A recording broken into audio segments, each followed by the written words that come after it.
unpacking a story that honestly feels completely timeless. We're talking about a boy who wandered just a bit too far into the forest.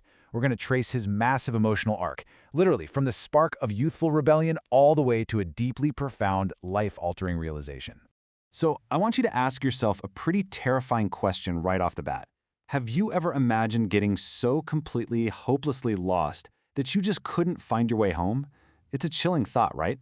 Well, that question perfectly frames the absolute worst-case scenario our protagonist stumbles into. What starts as this quick, angry choice to just walk away quickly snowballs into a literal descent into darkness. Chapter 1. The Boy Who Ran. A Difficult Morning.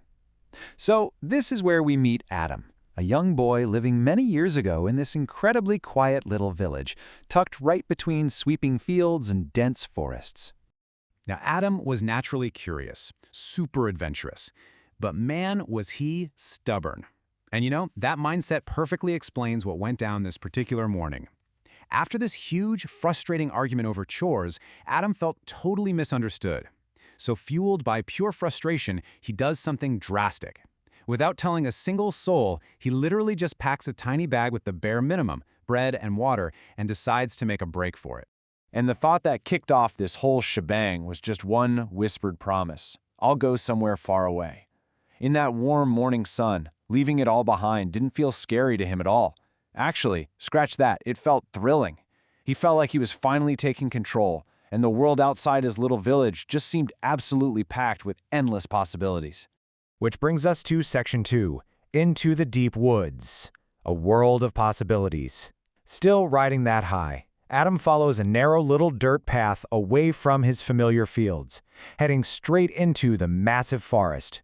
And honestly, the day just slipped away in an absolute blur. He left home in the morning, fueled by all that adrenaline, but spent the whole afternoon completely mesmerized, exploring streams, watching rabbits hop around, basically just soaking in the sounds of nature. But here's the catch. Before he knew it, evening rolled in with this fading golden sunlight. He had completely lost track of time, wandering so incredibly deep into the woods that he didn't even realize his village was miles and miles behind him. You see, the forest actually played a trick on him.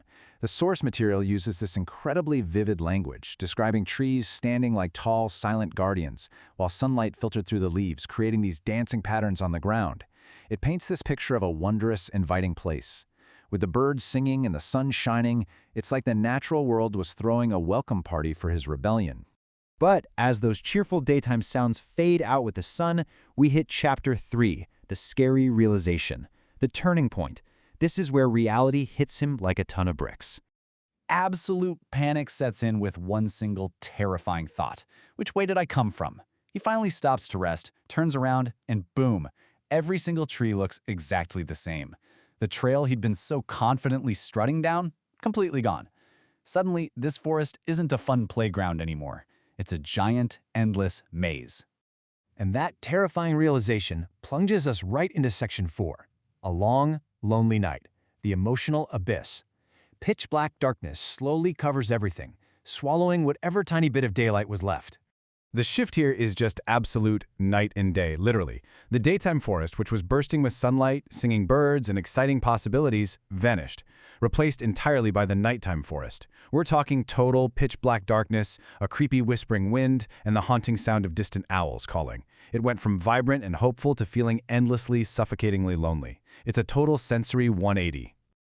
Just picture Adam right now. He's physically and emotionally exhausted, totally vulnerable, just hugging his knees under this massive oak tree. He's only got this tiny, faint circle of lantern light keeping the endless dark at bay. Well, for the very first time that day, the thrill of the adventure is completely dead. All that's left is pure, raw fear and a desperate wish that he had just stayed home. Sitting there in the cold dark, his mind naturally drifted to everything he left behind. He thought about his family. He missed his warm bed, the smell of dinner cooking, but the absolute worst part, he realized just how terrified and worried his parents must be right at that moment. The main takeaway here is that his whole stubborn, rebellious itch for adventure completely evaporated. It was entirely replaced by an intense, aching longing for the simple, everyday comforts of his home. But fortunately, the night doesn't last forever. Chapter 5. Found and Guided Home. A new morning. The sun finally rises, filling the forest with light again. and Adam manages to scrape together whatever courage he has left to keep walking. After wandering for hours, the massive turning point comes down to one incredible, amazing thing: the totally unexpected sound of human voices on a nearby dirt road. I mean, can you even imagine the wave of relief that must have washed over him? He spots a group of travelers, runs over, spills his whole story, and incredibly, thankfully, they actually know the way and offer to guide him back towards his village. Which brings us to the emotional climax of this explainer, Chapter 6, The Heart's True Home, The Return. As the familiar village finally comes into view, Adam spots his parents waiting anxiously at the edge of town. They just rush forward to embrace him, tears of relief everywhere, with Adam finally apologizing for running off. So what did Adam, and honestly, what can we, learn from this whole terrifying ordeal? First, running away from your problems? Yeah, that never makes them disappear. Second, home, family, and the people who actually care about us are literal treasures. And third, gratitude. We should never, ever take those loved ones for granted.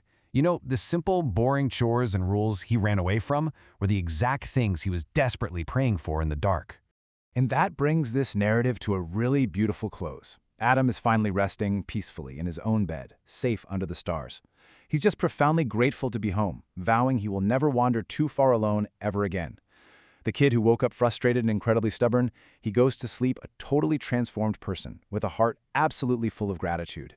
So I want to leave you all with a thought to chew on, something inspired by Adam's journey. No matter how far we travel or how much we want to escape sometimes, where is the place your heart misses the most?